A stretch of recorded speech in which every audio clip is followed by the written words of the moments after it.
Yo, what's happening, yo? It's your man Valentine, baby. Coming from on the grind.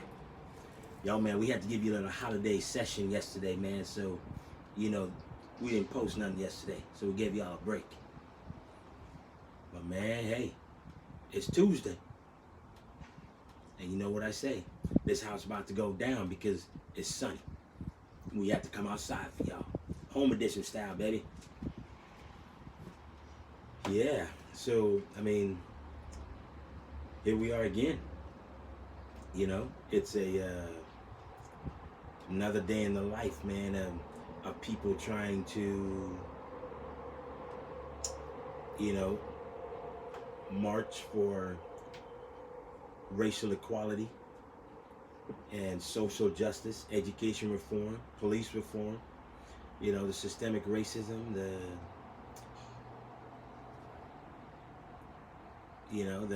the oppression of black people and indigenous people, institutionalized racism, you know, all that. And it's still going on. Man, listen, I had since we had a holiday and you know, I was fortunate to be able to watch a bunch of shows that depict the same kind of thing that's going on right now. And if y'all haven't seen it before, I mean, y'all should get in and check out the Book of Negroes and check that out. That was early 1600s, 1700s, you know, and then I watched a good show called Harriet, about Harriet Tubman, and how she was instrumental in slaves getting out of the United States and in for freedom into Canada, Nova Scotia, and everywhere. You know what I mean? And this was these two shows about strong black women who didn't cave into adversity, man, or even to how they were being treated. And the Book of Negroes, it was, you know, you get somebody who's a slave that gets brought across the continent, across the ocean, and then she goes back. You know what I mean? And amazing thing. Strong black women, Harriet Tubman. Unbelievable. The things that she had to go through. And y'all gotta watch that story. You feel what I'm saying? Those two you definitely is must see TV. And then I watched the Jackie Robinson story. And Jackie Robinson, if you don't know already, was the first African American player to be signed to a major league contract in the MLB. And later on there was a bunch of other players, but Jackie Robinson was the first in the National League and in Major League Baseball. This opened it up for every person of any nationality, basically, to play this sport. You feel what I'm saying? In the American League, Larry Doby came next. But the person you want to look to is Jackie Robinson. And the struggles that he had to go through for racial equality. And just to be on equal playing field with everybody else. You know what I mean? Because they had Negro League baseball, but yet they couldn't break into the major leagues because they had a gentleman's rule that there was no black player that can ever be good enough to play in the big leagues. You know what I mean? Until you see, there had to be some sort of, it's kind of a game that they were trying to play. I mean, Brad Trickey seen if he wanted to try something new, and trying something new was giving a black player a chance to actually get to the big leagues. So, I mean, when you're Jackie Robinson, you're told that, listen, I don't want just a Negro that wants to play baseball. I want a Negro that's gonna turn the other cheek if something happens to him. So he couldn't argue, he couldn't shout, he couldn't speak. He just had to, no matter what happened, he had to take it. And yet you had death threats. You know what I mean? This is just for a man to play baseball. You had death threats. You had bomb threats, yo. You had people coming to the baseball park throwing knives and balls and bats and bottles and everything else and throwing it at this man. You see what I'm saying? One person even said something like this: if you bring this Negro to this ballpark, we're gonna shoot him. You feel what I'm saying? And this is just for a man for equality and having somebody play the sport that he loves to play. So Jackie Robinson was a huge figure in the racial equality movement and the racial discrimination movement in Major League Baseball. And the fact that I mean, he had to go through so much, and he endured a lot, because some black people thought he was a traitor, called him an Uncle Tom because of what he was doing, and because he couldn't speak up when he was doing his playing. But yet Jackie Robinson was an ambassador. After he stopped playing, or even as he was playing, he would go and speak about trying to get more black players into the major leagues. You know what I mean? And I mean, lots of players from the Negro Leagues came up because of Jackie Robinson. But this is during the time of the Martin Luther King movement, the civil rights movement, and the Muhammad Ali movement of not going to Vietnam. And lots of black people had lots of things to say about that one, because Jackie Robinson said some things about how Ali, he should go and be in the army or whatever it was, and lots of black people didn't like that. But to be an ambassador, man, you have to say certain things that's going to make people uncomfortable.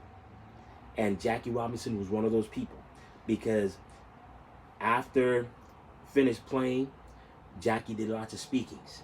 So he was all over the South talking to people about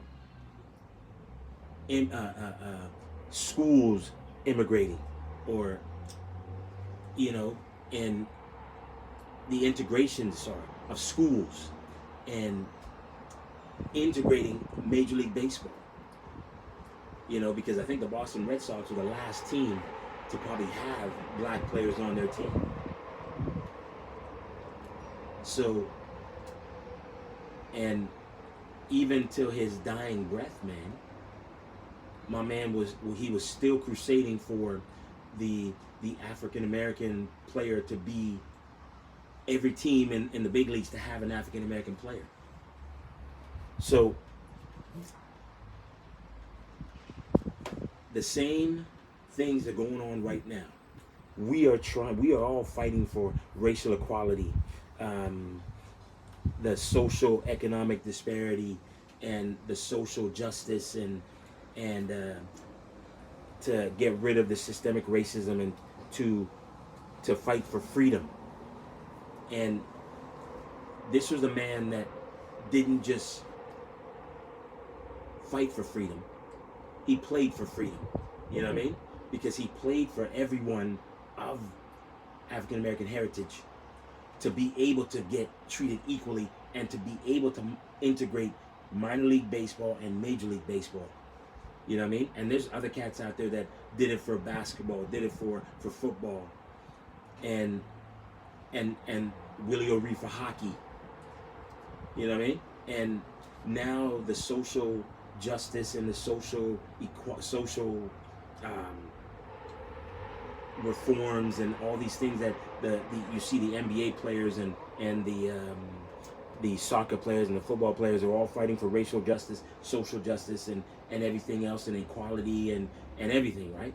So this is still going on today, as it was in 1947 to 1956, 57, when Jackie Robinson was doing his thing. You know what I mean? And so, and the key ingredient is people had to listen. You know what I mean? And back then, people weren't listening. And now, we're at a time where we need people to listen again. You feel what I'm saying? So, if you guys have nothing to do or whatever, you want to watch something, this is something you have to watch. Those three things. The Book of Negroes, Harriet, and the Jackie Robinson story. I mean, good way to learn, to get educated on Black history, man. You know what I mean? You learn things that you see that's happening today that happened back then. You know what I mean? So you thought we moved forward, but we've come full circle. So this is what needs to happen. You know what I mean? And I think for hockey, I saw some of the players kneeling, and you know, hockey needs to do a little more, because their racial equality and social justice movement needs to be picked up, because there's only about 17 or 18, maybe 21 black hockey players in the NHL. You know what I mean? And I think hockey needs to do a lot more for the black movement in hockey and the social justice. So just another thing, man. I think this is just something that has to get better, and people just have to, you know, to want to get involved. And I think the movement is happening right now for people to get involved. So this is the right time. You feel what I'm saying? So, hey, I can relate to the Jackie Robinson story, because you know what? Being a black man and wanting to play sports, and I know I played baseball because of Jackie Robinson and all the people that came before me. You feel what I'm saying? So they gave me an opportunity to play sports and to play baseball. So this is why the movement doesn't die with me. It has to continue.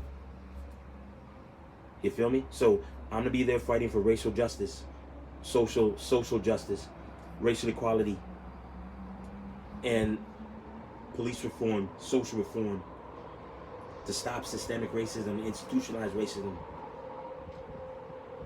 You feel me? Police brutality, all of it.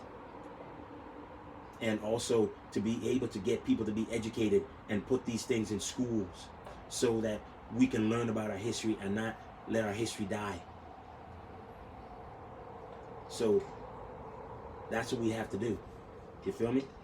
So check out those three movies. It'll be real good TV. Now, remember that we are still in a pandemic, people. And I know there's lots of people out there, and there's lots of things out there saying that unbelievable that the virus is not real, when there's over 155,000 or close to 160,000 people dying in America.